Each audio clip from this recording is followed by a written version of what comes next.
Bem-vindo aqui para mais um vídeo sobre análise de papéis. Estamos dando início à temporada de resultados do primeiro trimestre de 2023, começando, como tradicionalmente vem acontecendo, pelo menos aqui no canal, com o Banco Santander. Há uma grande expectativa sobre os bancos, principalmente em função do movimento no exterior. Como foi o caso aqui, vimos no canal, a quebra do banco do Silicon Valley. No caso do Santander, ele apresentou resultado no seu lucro líquido IFRS, que são as demonstrações financeiras segundo os padrões internacionais, e menos 20%. Será que isso pode se refletir nos demais bancos, principalmente aqueles que nós temos na nossa carteira? E para fazer essa apresentação, vamos nos utilizar aqui da apresentação que foi feita em decorrência da teleconferência de resultados. Também vamos utilizar o release dos resultados que é apresentado à imprensa. Nós vamos utilizar aqui as demonstrações de resultados que seguem esses padrões que são contabilmente aceitos no Brasil, aplicados às instituições autorizadas pelo Banco Central. E, por fim, que é o que nós mais gostamos, mais nos utilizamos, são as demonstrações financeiras segundo os padrões internacionais, IFRS. Nessa apresentação, por decorrência da teleconferência de resultados, não houve nada assim que nós pudéssemos considerar muito significativo para trazer aqui para fins de discussão no canal. Acompanhando o informe de resultados, o release que é apresentado à imprensa, eu acho que os destaques financeiros a gente vem no que realmente possa nos interessar. Uma delas é essa provisão para devedores duvidosos. Veja que ela encolhe aqui 8,1% no comparativo trimestre a trimestre. Já no ano contra ano cresce 46,7%. Sempre que isso aqui cresce, lembrando, isso afeta principalmente a questão da disponibilidade de lucro líquido e que vai reduzir nos proventos que você recebe. Na inadimplência de 90 dias, veja aqui, 3,2%, até nem é significativa, mas ela cresce 0,09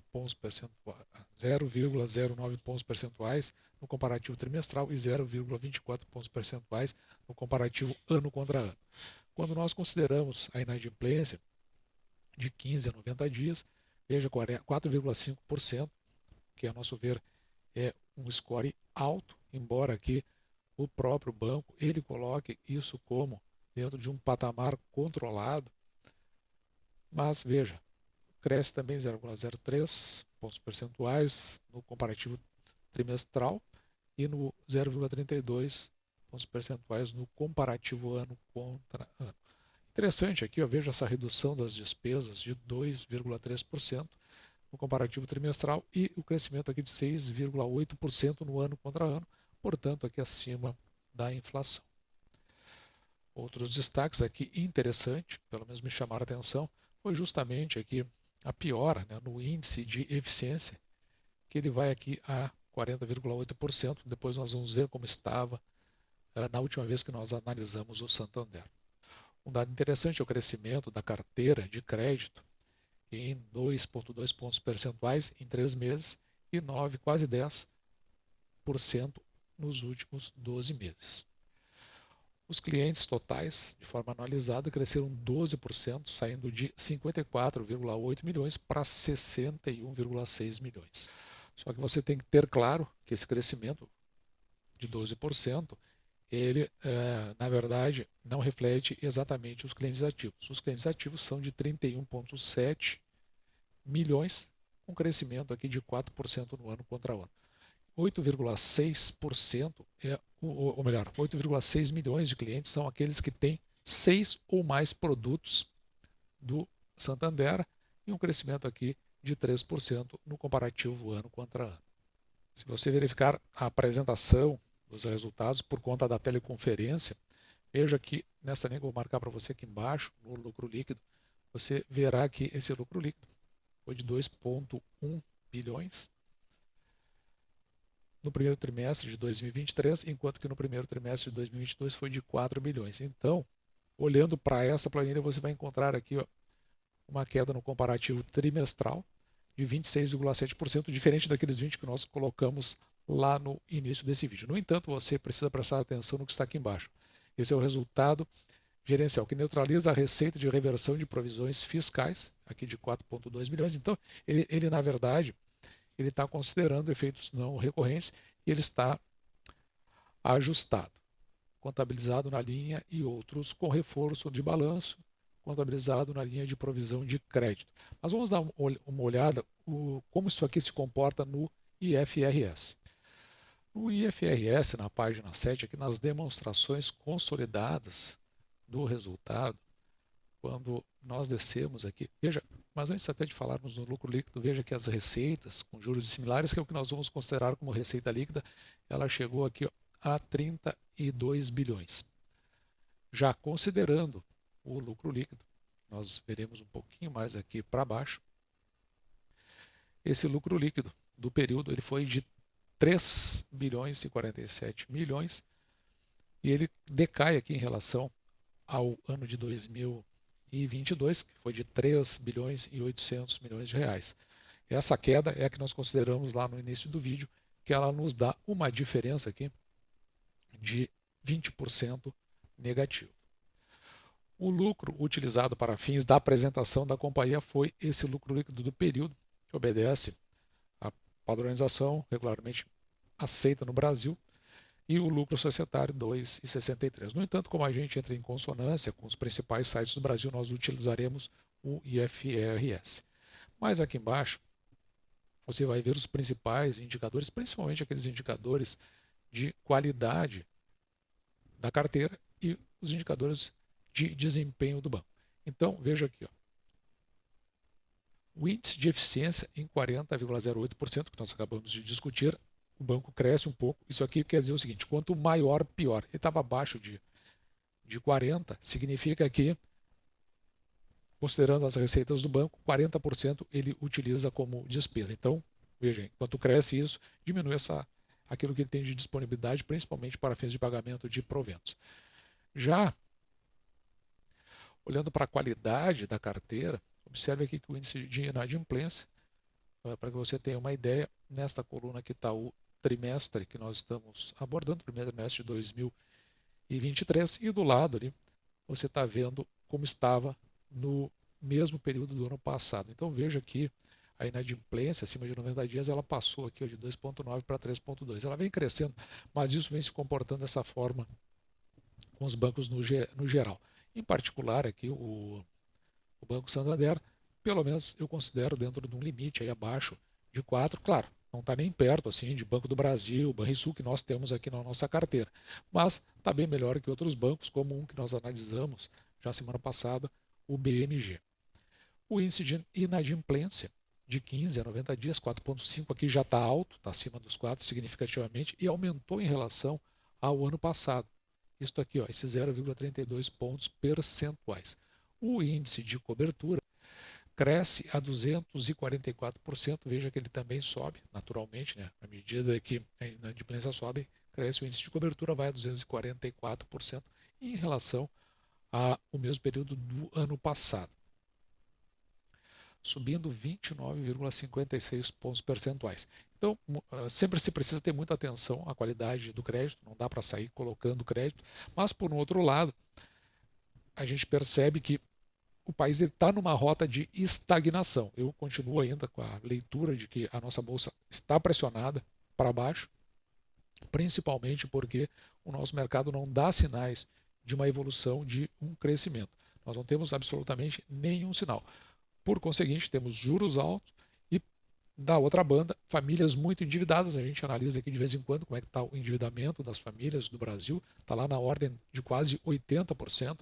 Isso significa que as famílias cada vez mais têm dificuldade do pagamento. Com isso, acaba, se os bancos não fizerem uma triagem muito ajustada na sua carteira de crédito, começa por aí as dificuldades de pagamento. Nós ainda temos os setores, como a gente está vendo, principalmente do varejo, várias empresas fechando, indústria também, isso tudo por conta de dificuldades de pagamento. Estão fechando, estão pedindo recuperação judicial ou estão simplesmente solicitando falência. Então isso é um quadro que a gente observa no Brasil, que joga a nossa bolsa para baixo, pressiona os bancos com relação ao seu crédito e, evidentemente, uma tendência de encolhimento das suas margens. Quando a gente fala em margem, o efeito é esse. Veja, esta linha de queda, embora uma subida suave em relação ao quarto trimestre aqui de novembro de 2022, mas veja que a linha de tendência é uma linha que está indo no sentido decrescente. E para finalizar a leitura desses documentos, o patrimônio líquido, aqui no caso do Banco Santander, que o ano passado estava em 81.965 bilhões, agora está em 82.695, que é muito importante para a nossa tabela de indicadores que nós passaremos a construir. E para que se tenha uma compreensão da nossa tabela de indicadores, nós iniciamos o ano quando da análise dos resultados do quarto trimestre de 2022, onde a gente faz uma projeção. Essa projeção ela pode ser com base ou no crescimento médio composto da companhia, ou, como o caso que nós utilizamos aqui no canal, foi com relação aos índices inflacionários. Entretanto, no caso específico para o Santander, nós gostamos sempre de fazer uma estimativa bem mais conservadora, então a gente utilizou o menor dos crescimentos médios compostos, 2,88%, e aplicamos para a receita, o lucro e também, eventualmente, aqui para os dividendos possíveis de serem pagos. E assim, à medida que nós vamos nos deparando com os resultados trimestrais, nós vamos construindo a nossa expectativa de como estará o Santander ao final do ano. Então veja que nós tínhamos lá, né, uma ideia de 118 bilhões em termos de receita.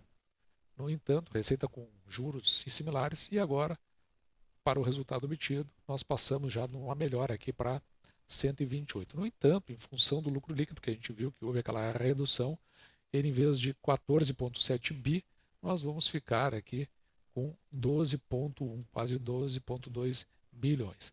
Com isso, considerando que o Santander, ele em média tem um payout aqui de 59,02%, ele pode então vir a pagar 95 centavos, quando antes nós tínhamos aqui uma estimativa para aquele crescimento de 2,82 de R$ 1,16. Então nós vamos ficar aí bastante conservador em torno de 96 centavos. Você vai lembrar também que nós fizemos uma leitura aqui do patrimônio líquido do banco, 82,7 bilhões, então ele evolui em relação ao ano passado, e com isso nós podemos agora saber, considerando o preço da ação no momento em que era feito esse vídeo, R$ 12,45, que o preço dessa ação dividido pelo valor patrimonial por ação em 1,13, indicando aí acima de 1 que a ação não está nem caro nem barato. Para essa projeção de lucro líquido, se você comprar R$ 12,45, que era o preço da ação quando estávamos fazendo esse vídeo, e dividir esse preço da ação pelo lucro líquido por ação, aquele lucro lá de 12,1 bilhão, então você vai ter esse número 7,66, que é a estimativa de receber de volta o valor investido em termos de lucro líquido em aproximadamente aí 7 anos e 8 meses. Veja que para os dividendos que projetamos, a ação aqui ela tem a condição de nos oferecer um preço teto de R$ 15,99, isso porque a gente divide aqueles dividendos projetados por 6%. E porque 6% é o mínimo que aceitamos receber em proventos pelo valor que nós pagamos pela ação. Na média, nos últimos 5 anos, o Banco Santander ele veio pagando R$ 1,12, o que dá aqui um preço teto de R$ 18,63. Basta dividir essa média desses dividendos, R$ 1,12, por 6%. Considerando esse dividendo estimado aqui de aproximadamente 96 centavos sobre os R$ 12,45, prestação no momento que estávamos gravando este vídeo, veja que a companhia ela tem aqui um dividend yield de 7,71%. E como nós buscamos 6% no mínimo, 7,71% parece bastante convidativo. E assim podemos chegar à nossa tabela final, onde a gente faz um comparativo banco a banco, e essa tabela vai ficar disponibilizada para você no Instagram aqui do canal, mh.investir, para que você compare. Veja que os demais bancos ali, Bradesco, ABC e Banrisul, estão considerando os resultados do quarto trimestre de 2022. À medida que os bancos apresentem os resultados para os trimestres vindouros, no caso aqui o primeiro trimestre de 2023, nós vamos estabelecendo esses comparativos para ver como eles se comportam frente a Santander e outros pares, como por exemplo o Banco do Brasil. Veja, eu quero chamar para você a atenção que essas cotações, essas ações são para o dia 25 de 4 de 2023, portanto no dia de hoje. Se nós trocarmos aqui para o dia 17, veja que mudou aqui embaixo, era como estava Santander quando nós fizemos análise do resultado lá em fevereiro do quarto trimestre de 2022. Veja que o preço da ação estava R$ 13,44, portanto cai mais de R$ 1 o preço da ação. Também veja que o índice de eficiência aqui, ó, do Banco Santander estava em 36,9%. E agora o índice de eficiência do Banco Santander está em 40,8%. Eu vou trocando e você veja que aqui embaixo vai trocando o dia da cotação. Outro aspecto que chama atenção, aqui no dia 17/2, quando fizemos a análise do banco, veja aqui, ó, o retorno anualizado sobre o patrimônio líquido do banco estava em 16,3%. E atualmente veja que está em 10,6%, o que significa que ele caiu bastante. Outro indicador que a gente gosta muito de levar em consideração, veja, estava 0,8% o retorno anualizado sobre os ativos do banco. E atualmente está 0,8%. E anteriormente estava 1,3%.